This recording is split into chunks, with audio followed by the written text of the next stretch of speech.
عید کے بعد آپ بچوں کو بغور سننے کی تاکید کے ساتھ عبادت کی قرت کریں۔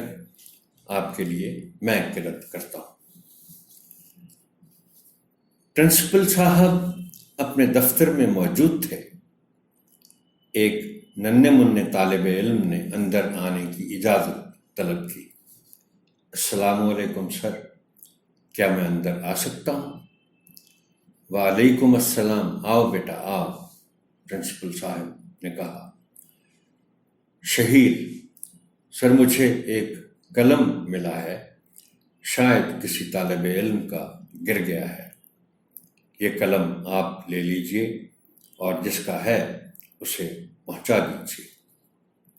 پرنسپل، یہ تو بہت خوبصورت قلم ہے، آپ کو یہ قلم کہاں سے ملا؟ شہیر، سر مجھے یہ قلم کھیل کے میدان سے ملا ہے۔ پرنسپل، آپ نے یہ خوبصورت قلم خود کیوں نہیں رکھ لیا؟ شہیر، سر یہ قلم میرا نہیں ہے، اس لیے میں اسے نہیں لے سکتا۔ پرنسپل صاحب نے شہیر کی دیانتداری کی تعریف کی اور شاباش دی۔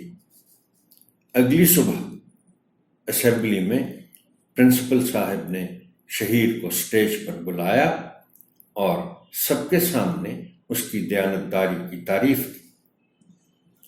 پرنسپل صاحب نے شہیر کو ایک خوبصورت قلم انعام کے طور پر دیا۔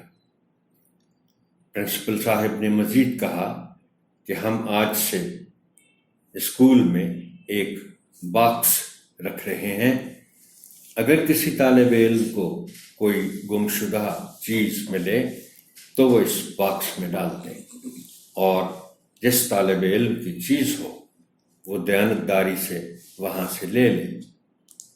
دیانتداری اللہ تعالیٰ کو پسند ہے، ہمیں ہمیشہ دیانتداری سے کام لینا چاہیے۔